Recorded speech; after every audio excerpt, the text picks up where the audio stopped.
Assalamualaikum warahmatullahi wabarakatuh. Salam sejahtera bagi kita semua. Kembali lagi bersama kita di TikTok 2. Nah, hari ini kita kedatangan tamu spesial, yaitu adalah Ari Anggara.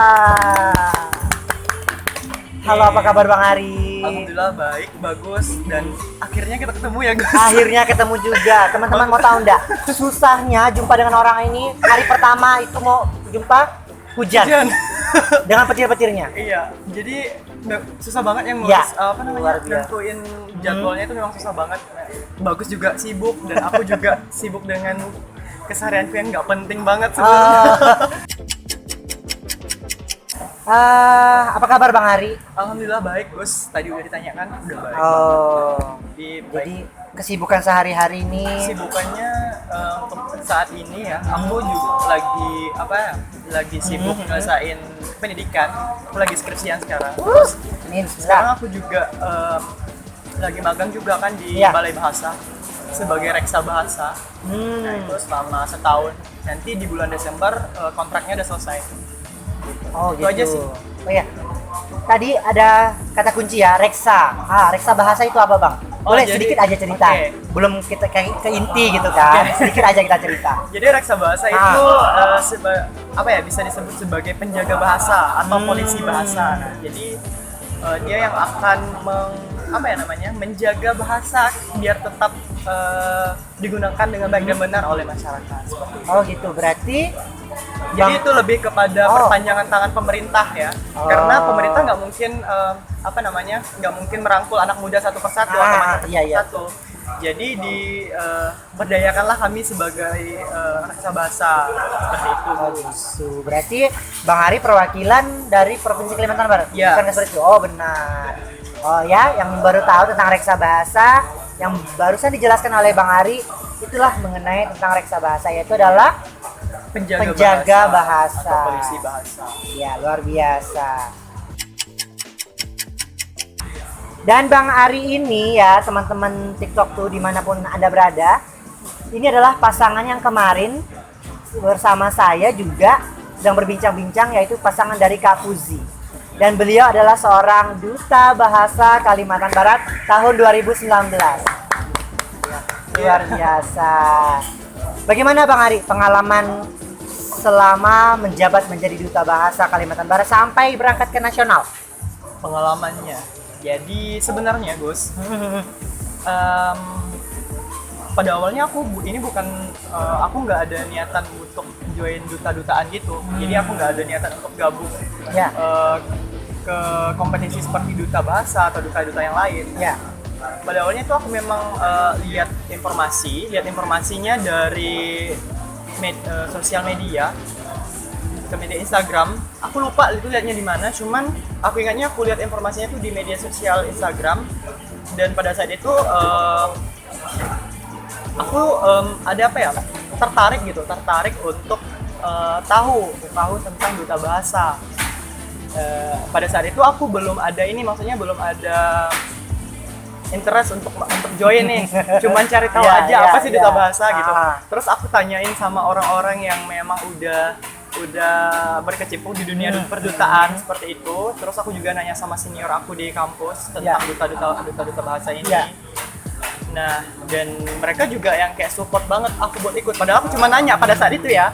Aku cuma nanya aja, aku nggak ada niatan untuk join duta bahasa gitu. Nggak ada niatan sama sekali deh. Itu that's not my passion gitu kan. Itu bukan itu bukan passion aku banget gitu untuk join duta, karena perlu lo tahu Gus, soalnya aku tuh orangnya introvert parah. Introvertnya bukan yang introvert yang penyendiri gitu, bukan. Aku banyak teman, cuman yang untuk berbicara di depan orang seperti ini tuh bukan tipikal aku banget gitu. Aku bukan orang yang bisa men-surround dari aku tuh di dekat orang-orang ramai gitu. Aku nggak suka keramaian. Memang suka anaknya tuh seperti itu, aneh kan. Dan orang tua aku juga ya tahu gitu, aku anaknya seperti itu gitu. Dan pada saat itu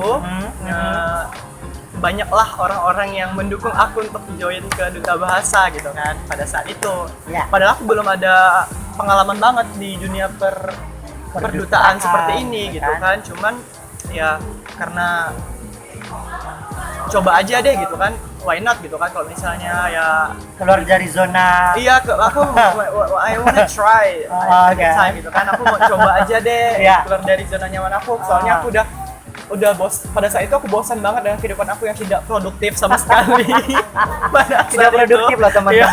Orang kayak gini. Tidak produktif pada saat itu ya guys. Ya. Jadi aku yang kayak ingin mencari ke warna kehidupan yang baru ya, seperti itu sih Gus.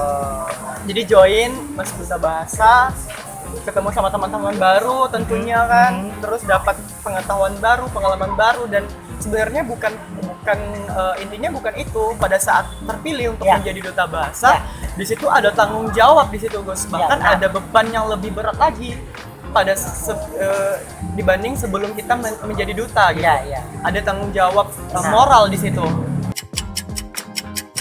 Bagus juga seorang duta bahasa ya teman-teman, bukan hanya aku ya. Jadi bagus seorang duta bahasa, dan pasti dia bagus tahu kan apa saja pembelajaran yang kita dapat Ya, kan Gus. Banyak benar. sekali manfaatnya saat kita Benar, telah Bang. mendalami hal ini gitu. Betul Bang. Ada banyak sekali. Kemudian belajarlah aku dengan pasanganku Kak Fuzi. Banyak Kak Fuzi sekali nonton ya? Iya, banyak sekali pengalaman yang kami dapatkan. Iya. Kami belajar sama-sama, terus susah senang sama-sama, dan Bagus juga tahu perjalanan kami saat menuju ke nasional pada saat itu kan. Bagus ini merupakan saksi hidup. Sebenarnya masih hidup. Iya, saksi hidup pada saat aku dan Kak Fuzi menuju Iya. ke nasional pada waktu itu.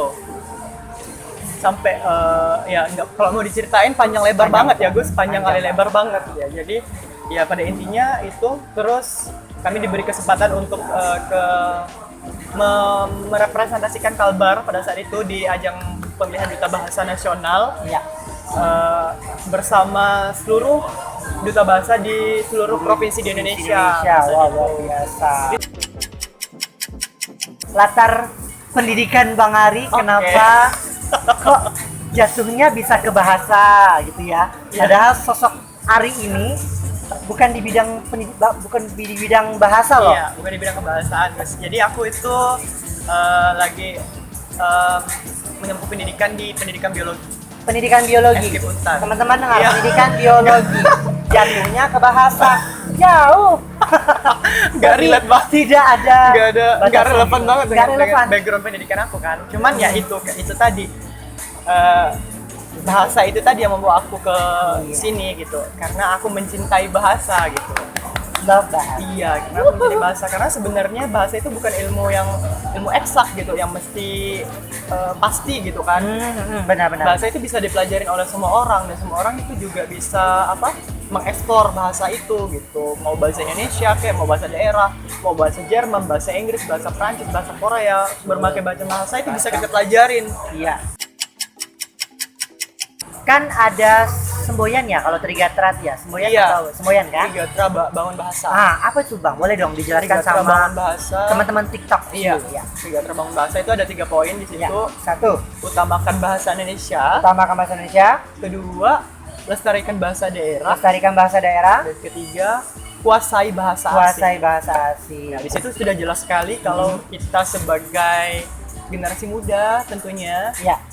generasi penerus bangsa, yang pertama harus mengutamakan bahasa Indonesia Utamakan bahasa sebelum Indonesia. bahasa-bahasa yang lain. Utamakan bahasa Indonesia, Kemudian, guys. iya, kemudian kita harus melestarikan bahasa ibu kita, our Lestarikan tongue mother, our bahasa mother tongue. daerah ya. Bahasa daerah kita Bahasa itu harus daerah. tetap dilestarikan, jangan sampai punah, karena ada banyak sekali.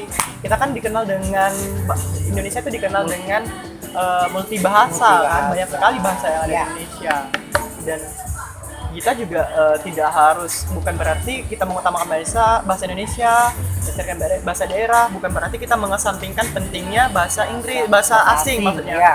Bahasa asing, kita juga perlu menguasai bahasa asing. Di era global ini kita banyak sekali persaingan dengan orang luar, bukan cuma dengan saudara kita di Indonesia, tapi dengan orang-orang yang ada di luar negeri sana. Iya, betul sekali. Ya, teman-teman TikTok tuh itulah semboyan Trigatra Bangun Bahasa yang dijelaskan oleh Duta Bahasa 2019 ini, teman-teman. Bang, bagus, ada pertanyaan nih. Ini bukan pendapat abang juga lah ya, tentang isu kebahasaan. Iya. Itu tentang sensitivitas penggunaan bahasa Indonesia di sosial media pada masa pandemi seperti ini. Itu menurut abang tuh kayak gimana sih? Ya. Gimana ya Gus? Itu merupakan hal yang sangat krusial sekali sih sebenarnya. Itu merupakan hal sangat krusial sekali karena apa? Kita tahu bahwa kita tidak bisa dipungkiri kalau misalnya Indonesia tingkat literasi di Indonesia itu masih sangat rendah sekali gitu kan. Pada itu berdasarkan survei dari ISA kalau nggak salah tahun 2018 Indonesia itu berada di urutan ke-64 atau 63 dari 67 negara. Bayangkan rendah. 64 dari 67 negara. Sebenarnya itu gimana ya? Kita sebagai generasi muda bangsa Indonesia harusnya sudah sadar itu dari dulu, Gus. Dari dulu ya. Tingkat literasi pemuda di Indonesia, tingkat literasi masyarakat di Indonesia sudah seperti itu adanya. Gitu. Iya. Bahkan berdasarkan indeks ahli baca di Kalimantan Barat itu berada di posisi ke-32 dari 33 provinsi di Indonesia. Bayangkan Kalimantan Barat. Iya. Berada di 32 dari 33 provinsi di Kalimantan Barat. Nah, itu merupakan hal yang sangat menyedihkan sih sebenarnya. Menyedihkan. Nah, untuk sensitivitas penggunaan bahasa di media sosial itu merupakan hal yang sangat krusial. Kenapa aku bilang krusial? Karena salah satu aja penggunaan bahasa kita, misalnya itu bakalan disalahartikan oleh orang-orang gitu. Kayak ada satu aja penggunaan bahasa kita yang salah gitu. Itu bakalan ada banyak persepsi di situ. Satu bahasa itu loh, satu kata itu aja loh akan ada banyak persepsi dari berbagai macam otak orang gitu. Seperti itu, Gus. Jadi krusial sekali gitu. Bahkan kemarin kayak di masa pandemi, di masa pandemi itu ada banyak sekali berita-berita hoax kan. Berita hoax seputar pandemi gitu kan. Nah, dan kita sebagai kaula muda harusnya bisa menyaring yang mana yang benar, yang mana yang salah. Tentunya seperti itu.